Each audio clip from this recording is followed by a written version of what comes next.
할렐루야. 이 밤에도 하나님의 은혜를 사모하며 예배 자리에 나오신 우리 모든 성도님들을 주님의 이름으로 환영하고 축복합니다. 아멘. 오늘은 멜리데 섬이란 제목으로 말씀을 나누려고 합니다. 멜리데 섬은 바울과 또 알렉산드리아 배에 타고 있던 사람들이 결국에 도착하게 됐던 섬의 이름입니다.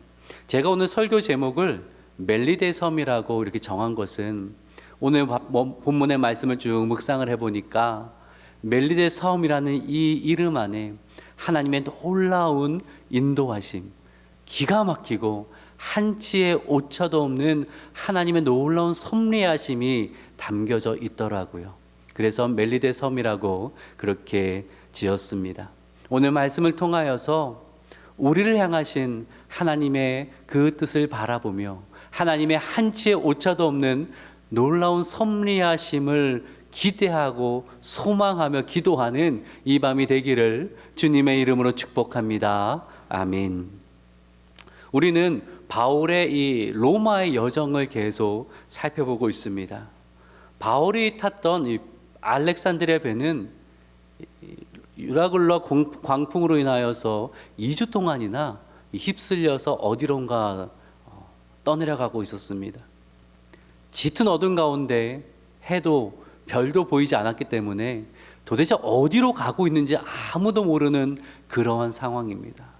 내일이 보장된 것 같지 않은, 배가 언제 뒤집혀도 당연한 듯한 그러한 큰 불안감과 공포가 있었습니다. 모두가 절망하고 있을 때에 바울은 희망을 가지고 소망을 가지고 일어설 수 있었죠. 왜냐하면 하나님께서 말씀하시기를 바울아, 내가 너를 꼭 로마에 가서 복음의 증인되게 할 것이다. 그리고 너뿐만 아니라 이 배 탄 모든 사람을 내가 구원할 것이다. 그렇게 말씀하셨거든요. 그래서 바울은 확신에 찬 목소리로 사람들에게 말하기를 우리가 한 섬에 반드시 걸릴 것입니다. 이렇게 표류만 하는 것이 아니라 한 섬에 반드시 걸리게 될 것입니다. 이렇게 이야기를 했죠. 선원들이 구명정을 타고 몰래 도망가려는 에피소드 있었지만 우리가 살펴봤듯이 그 배에 탑승한 모든 사람은 바울을 중심으로 힘을 얻고 또 마음을 모은 것을 보게 되죠. 바울이 떡을 가지고 감사 기도를 하나님께 드리고 떡을 떼어서 먹고 나눌 때에 모든 사람이 다 안심하고 배불리 먹었습니다. 바울이 한 섬에 걸린다라고 분명히 이야기했기에 이제는 섬에 들어갈 준비를 하면서 남은 양식을 다 버리고 배를 가볍게 하고 최대한 눈에 보이는 그 섬의 해변에 가까이 가고자 노력을 했죠. 그런데 어떤 일이 있었어요? 뱃머리가 그만 바닷속 모래통에 딱 처박히고 말았습니다. 배는 꼼짝달싹할 수가 없는데 파도가 거세게 몰아치면서 배의 뒷머리가 깨어져 나가기 시작하는 거예요. 배에 물이 들어옵니다. 이제 큰일 났습니다. 배가 좀 있으면 침몰할 것 같습니다. 이 급박한 상황 가운데 군인들이 뭐라고 하냐면 죄수들을 다 죽입시다. 근데 백부장 율리오가 아니다. 내가 책임질 테니까 그러지 말아라. 우리가 다 함께 힘을 합쳐서 수영해서 저 섬까지 가자. 이제 그렇게 이야기가 진행이 됐죠. 그래서 27장 44절과 28장 1절을 보면 44절 제가 읽을게요. 그 남은 사람들은 널저가 구해 배 물건에 의지하여 나가게 하니 마침내 사람들이 다 상륙하여 구조되니라. 1절 같이 읽읍시다. 시작. 안즉 그 섬은 멜리데라 하더라. 모든 사람이 아무도 생명을 잃지 않고 섬에 다 상륙하게 됐습니다. 구조되었습니다. 그런 다음에 나중에 알았는데 그 섬은 멜리데였습니다. 아마 바울을 비롯한 모든 사람들은 그 섬이 멜리데 섬이라는 걸 알고는 깜짝 놀랐을 거예요. 온몸에 소름이 돋았을 것입니다. 야, 정말 어떻게 이럴 수가 있는가? 바울은 생각했을 거예요. 하나님의 인도하심이 한치의 오차도 없구나. 왜 그런지 제가 지도를 한번 보여드리며 설명을 해드릴게요. 자, 이 여정은 가이사라부터 시작이 됐잖아요. 배를 타고 무라로 가서 무라에서 이집트 알렉산드리아에서 로마로 향하는 큰 무역 선박을 타고 곡물을 수송하는 선박을 타고 이제 갑니다. 그레데셈 미항으로 와서 베닉스까지 가자고 했는데 그만 유라굴로 광풍을 만나서 14일 동안이나 어딘지 모르고 계속 표류하게 되어지죠. 근데 그 배가 표류하는데 어디에 도착했습니까? 멜리데 섬에 도착을 했다는 거예요. 멜리데 섬이 어디 있어요? 이 그레데 섬에서 서진을 쭉 하다 보면 800km 떨어진 곳에 멜리데 섬이 있습니다. 그리고 보이시는지 모르겠는데 그 사이에는 아무런 섬이 없어요. 아무 섬도 없어요. 그냥 이 섬에서 그레데 섬에서 서쪽으로 쭉 가면 멜리데 섬에 도착하게 돼 있고 그 멜리데 섬은 보시다시피 로마로 가는 길목에 있어요. 정확하게 길목에 있어요. 야, 멜리데 섬이 커서 지중해 표류하다 보면 배가 표류하다 보면 그 멜리데 섬이 잘 도착할 수 있을까? 전혀 그렇지가 않다라는 거예요. 봐도 커 보이지가 않잖아요. 그 크기가 얼마나 되냐면 길이가 29km, 또 넓이가 15km 되는 그 정도 사이즈의 섬입니다. 그러니까 면적을 하면은 435제곱킬로미터 정도 되는데 이것이 어느 정도 되냐 봤더니 비교를 해보니까 전주시 한 2배 정도 되는 사이즈예요. 우리가 전주에 사니까 제법 크다라는 생각이 들 수 있지만 지중해 한번 비교를 해볼게요. 이 지중해 면적이 얼마나 되냐면 동서의 길이가 약 4,000km, 그리고 남북의 최대 길은 약 1,600km라고 그래요. 바다 면적은 296만 9천 제곱킬로미터가 된다라고 해요. 그 지중해에서 멜리데 섬의 면적은 몇 프로가 될까? 0.01465%. 0.01465%. 좀 더 실감을 나게 설명을 해볼게요. 여기에 큰 나무 판자, 가로 10m, 세로 10m짜리 제법 크죠? 큰 나무 이 판이 있다고 할게요. 나무 판이 있다고. 거기에 0.0145%면 어느 정도냐면 가로 세로 3.8mm, 아주 작은 섬이에요. 우리나라 양궁 제일 잘하는 선수가 누굽니까? 제 이름을 잊어버렸는데 그 선수가 활로 쏴도 맞출 수 있을까요? 사격을 제일 잘하는 선수 그거 맞출 수 있어 보이지도 않을 거예요. 근데 만약에 그 점이 어딘지 모르고 그냥 그 큰 나무판을 쌌는데 그 화살이 점에 맞을 확률은 몇 프로나 될까요? 거의 0에 가까울 거예요. 그렇죠? 불가능한 일일 거예요. 생각해 보세요. 통제력을 잃은 배가 1, 2km가 아니라 800km를 표류한 거예요. 800km를 표류해서 그 작은 멜리데 섬에 도착할 수 있는 확률이 몇 프로나 되겠어요? 불가능한 거예요. 그렇죠? 0에 가까운 일이에요. 그런데 그 알렉산드리아 배가 북쪽 그리스나 터키로 간 것도 아니고 남쪽 리비아로 간 것도 아니고 완전히 지나서 스페인으로 쫙 흘러간 것도 아니고 정확히 로마로 가는 길목인 그 섬의 멜리데 섬에 정확하게 도착을 했다라는 거예요. 얼마나 놀라운 일입니까? 하나님께서 바울을 그 로마로 보내셔서 그리스도의 증인으로 삼기 위하여서 그 일을 하시기 위하여서 한치의 오차도 없이 그렇게 인도하셨다라는 거예요. 하나님의 신비한 섭리의 결과였다는 거죠. 여러분, 하나님의 섭리하시면은요 한치의 오차도 없어요. 시편 115편 2절과 3절의 말씀 보니까 이런 고백이 있습니다. 어찌하여 문나라 그들의 하나님이 이제 어디 있느냐 말하게 하리까. 3절 같이 읽어볼까요? 시작. 하늘에 계셔서 원하시는 모든 것을 행하셨나이다. 아멘. 열국의 백성들이 이스라엘 괴롭게 하기 위하여서 빈정댑니다. 너희 하나님이 어디 있느냐 보여봐라. 그때 시인이 맞받아치기를 우리 하나님은 하늘에 계신다. 저 높이 어딘가 공간에 계신다는 것이 아니라 초월하신 하나님은 우리의 눈에는 보이지 않는다. 눈에 보이지 않는다고 안 계시는 거냐? 아니다.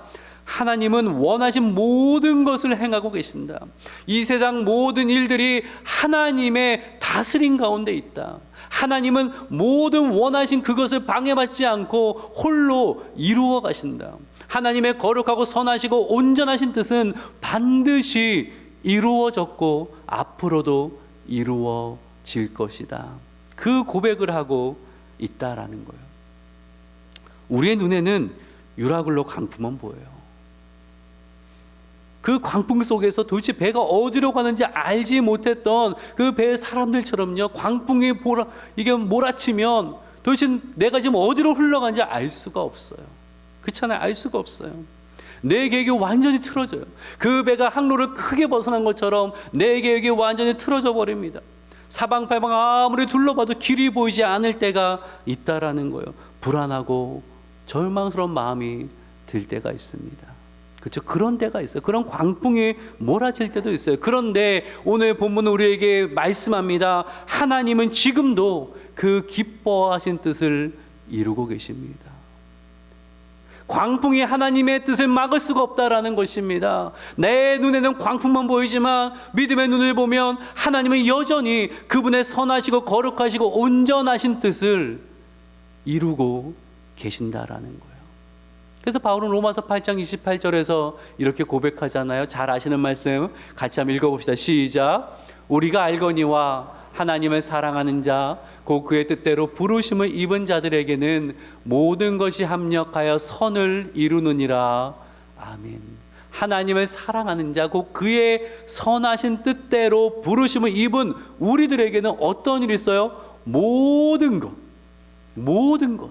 좋은 일이나 우리 보기 좋지 않은 일이나 우리에게 원했던 기대했던 일이나 우리가 원치 않았던 일이나 과거에 기뻤던 일이나 과거에 슬펐던 일이나 상처되었던 일이나 모든 것이 합력하여 선을 이룬다라는 거예요.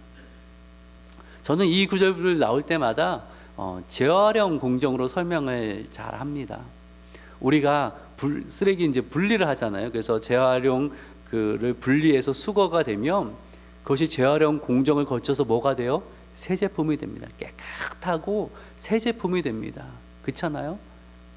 우리 삶 가운데 정말 쓰레기 같은 그러한 일들이 있어요. 원치 않는 일들, 과거의 실패, 과거의 넘어짐, 어떤 과거의 아픔, 상처, 그런 일들이 있어요. 그런데요, 그 모든 일들이 하나님의 은혜의 공정을 거치기 시작하면 뭐가 된다고요? 선한 것이 된다고요. 이전 것은 지나가고 새 것이 되어진 놀라운 역사가 나타나게 된다라는 거예요. 너무나 놀라운 거라서 내가 생각지도 못한, 내가 전혀 상상하지도 못한 그 일을 하나님이 이루어 가신다라는 거예요. 바울의 로마행을 한번 생각을 해보세요. 유라굴로 광풍, 생각지도 않고 원치도 않았던 거예요. 바울은 고통스럽지 않았을까요? 바울은 하나님의 특별한 은혜가 있어서 멀미도 하지 않고 혼자 잠을 잘 자고 음식도 잘 먹고 그랬겠습니까? 아니요. 힘들었을 거예요. 나는 이제 그 당시 상당히 고령인 60세가 되었죠. 이 배를 타기 전까지 2년간 감금되어 있었죠. 몸은 많이 약해졌죠. 지병도 있었죠. 아마 제일 힘들었을지 몰라요. 제일 잠을 잘 수 없고 정말 고통스러웠지 모릅니다. 근데요, 어떤 일이 있었어요? 유라굴로 광풍이면서 바울은 알렉산드리아 배에 탄 276명에게 하나님의 살아계심을 보여줄 수가 있었어요. 그렇죠? 그리고 또 생각지도 못한 멜리데 섬에 들어가서 3개월간 머물렀거든요. 그곳의 사람들에게 그리스도의 복음을 증거하고 하나님 놀라운 능력을 드러낼 수가 있었습니다. 그 3개월 동안 바울이 뭐 했겠어요? 복음 전하고 또 치유 사역을 했던 거예요. 어떤 일이 있었냐면 한 번은 그 마을에 가장 영향력이 있는 보볼리오의 아버지가 병들었는데 바울이 안수하여 기도하자 하나님의 치유의 역사가 나타납니다. 이 부족은요, 추장이 바뀌면 다 바뀌는 거예요. 제가 예전에 아프리카 차드 단기 선교를 간 적이 있는데 그 선교사님이 그런 기도 부탁을 하시더라고요. 선교사님 꼭 들어가 사역을 하고 싶은 마을이 있는데 추장의 마음만 열리면 된대요. 그러면 얼마나 사역을 할 수 있대요. 이 부족 사회의 추장이 결정만 하면 사람은 다 따른대. 심지어 추장이 개종하면 다 개종하게 되어 있다고. 그래서 그 추장의 마음을 열게 해달라고 열릴 수 있도록 기도해 달라고 하셨거든요. 우리가 그 마음을 한번 보고 또 돌아가서도 계속 기도를 했는데 언젠가 선교사님한테 소식이 들렸어요. 할렐루야, 추장의 마음이 열렸습니다. 드디어 들어가서 복음을 전할 수 있게 됐습니다. 교회를 세울 수 있게 됐습니다. 학교를 세울 수 있게 됐습니다. 그리고 나중에요, 정말 그 마을이 정말 이 은혜의 마을로 복음이 넘쳐나는 그러한 마을이 됐었거든요. 지금 그러한 일이 일어난 거예요. 추장 보볼리오가 회심을 하니까 섬 전체가 바울의 말에 마음을 열고 모두가 복음을 듣고 또 복음으로 살아가는 놀라운 역사가 일어나게 됐다는 거예요. 바울은요, 로마로 가는 것만 생각했어요. 그것만 볼 수 있었어요. 그것도 대단한 거죠. 유라굴라 광풍 속에서 바울은 로마로 가게 될 거야만 봤어요. 근데 하나님은 어떤 계획이 있었어요? 276명을 구원하실 뿐만 아니라 멜리데 섬의 그 사람들까지도 구원하고자 하는 놀라운 계획을 갖고 그것을 이루어 가셨다라는 거예요. 오늘 본문의 말씀 보면서 그렇구나, 하나님은 정말로 큰 그림을 가지고 계시구나. 제가 언젠가 주일 설교 때 이런 말씀 드렸을 거예요. 우리는 작은 퍼즐 조각 하나 들고 그거 보고 있을 때에 하나님은 전체 조감도를 보고 계십니다. 퍼즐 맞추기 해보셨잖아요. 퍼즐 하나 아무리 들여다봐야 이게 도통 어디에 쓰이는 건지 잘 모르겠어요. 어디에 맞춰야 되는 건지 잘 모르겠어요. 근데 전체 그림을 다 보고 나면 이것은 여기에 가야 되고 여기에 가야 되는 걸 알 수가 있죠. 우리가 볼 수 있는 건 지금까지 맞춰진 퍼즐 조각이에요. 그거 보고 또 지금 들고 있는 거는 이거는 도대체 어디에 필요한 걸까? 나는 네모진 것을 원하는데 왜 세모진 게 왔지? 왜 이것을 들고 있어야 되지? 나는 모르겠어요. 근데 하나는 알아요. 뭘 알아요? 하나님은 알고 계세요. 지금 내가 원치 않는 퍼즐 조각을 들고 있는지 하나님은 알고 계세요. 왜요? 하나님은 그 전체 그림을 보고 계시니까.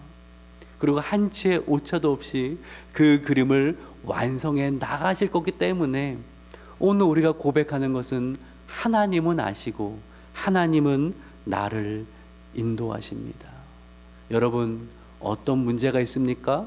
광풍이 불어옵니까? 다 필요한 거예요. 다 내가 원하는 것은 아니지만 나의 모든 그 하나님이 이루실 그 그림에 있어서는 꼭 필요하게 하나님이 허락하신 거예요. 하나님이 행하실 일이 있어요. 우리는 그것을 바라보며 믿음으로 기도할 수 있어야 한다라는 것입니다. 우리 2절을 같이 한번 읽어볼까요? 2절 한번 읽습니다. 시작. 원주민들이 우리에게 특별한 동정을 하여 불을 피워 우리를 다 영접하더라. 아멘. 자, 상상을 해보십시오. 사람들이 다 바다에 뛰어들었어요. 이때가 계절이 언제예요? 지금 정도 되는 겨울이에요. 바닷물에 뛰어들어서 얼마나 추웠겠어요. 살기 위해서 열심히 수영 잘하는 사람 헤엄을 쳤을 것이고, 좀 못한 사람은 그 깨진 그 배 나무 조각 붙들고 매달리면서 그렇게 열심히 갔을 거예요. 그리고 빠져나왔으니까 다 이 해변에 벌벌벌 떨고 있었겠죠. 다들 지쳐 있을 거예요. 있었을 텐데 그때 누가 있었냐면 그 원주민들이 있었대요. 무슨 약속이나 한 듯이 그 원주민들이 거기에 있었다라는 거예요. 일반적으로 어떻게 진행이 돼야 돼요?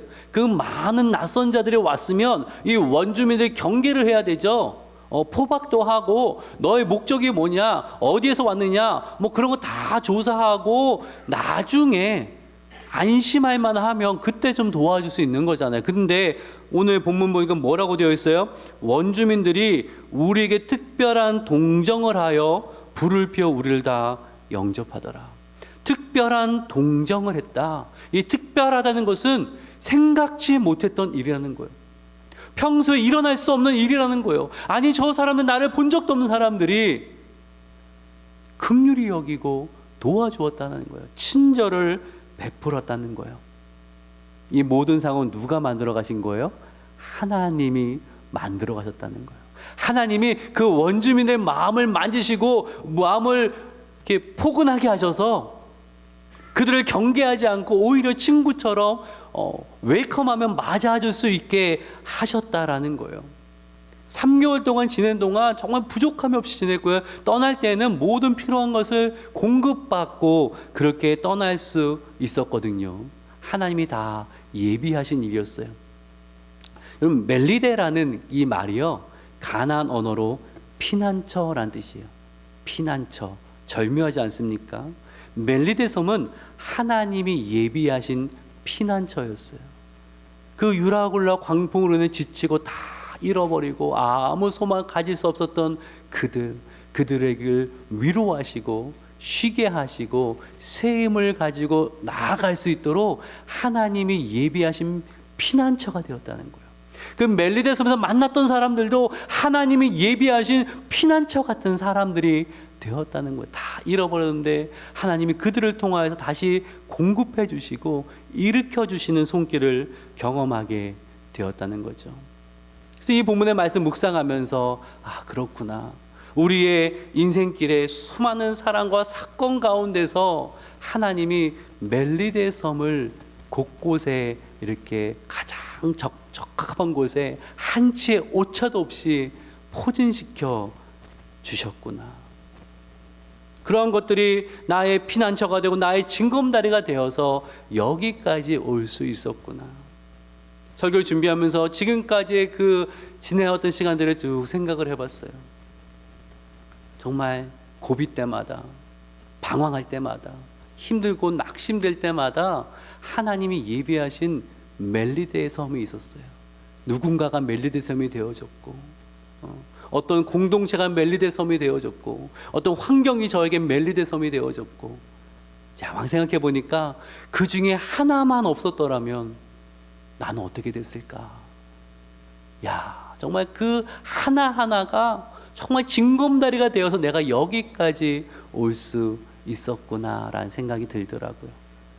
우리 성도님들의 삶도 그러지 않습니까? 지난 세월 동안 하나님이 예비하셨던, 준비하셨던 멜리데 섬들이 얼마나 많이 있었습니까? 때로 내가 전혀 생각지 못했던 도움을 받고, 내가 전혀 생각지 못한 사람들 나에게 붙여주시고, 내가 알지 못했던 길을 열어주시고, 그렇게 나아가게 하셨던 하나님의 기가 막힌 섭리하심, 한치의 오차도 없는 그 섭리하심 가운데 우리가 여기까지 왔잖아요. 그러니 앞으로도 그러지 않겠습니까? 앞으로도. 더 놀라운 것은요, 성경 누누이 말합니다. 하나님이 우리의 피난처가 되십니다. 하나님이 나의 피난처가 되십니다. 하나님이 나의 도움이 되십니다. 환난 가운데 하나님이 나의 도움이 되십니다. 내가 어려운 가운데 있을 때에 예수님은 저 하늘 보좌 옆에서 나를 위해 중보하고 계십니다. 성령은 내 안에서 나를 위해 기도하고 계십니다. 하나님은 나를 인도하고 계십니다. 결코 낙오하지 않도록, 결코 이 믿음의 여정에선 떨어지지 않도록 하나님 나를 붙들고 계신다라는 거예요. 인생의 고비고비마다 하나님이 나의 피난처요, 나의 도움이고 나의 산성이고 요새가 되셨기에 우리가 오늘까지 올 수 있었고, 또 계속 믿음의 경지를 완주할 수 있음을 고백하게 되는 것입니다. 부디 오늘 말씀을 꼭 기억하시면서 하나님의 기가 막힌 인도하심, 한치의 오차도 없이 우리의 삶을 그분의 선하신 뜻대로 인도하시는 하나님께 더더욱 소망을 두시고, 하나님을 바라보시며 기도하시며 인내하시며 믿음으로 일어나는 저와 여러분 되기를 주님의 이름으로 축복합니다. 아멘.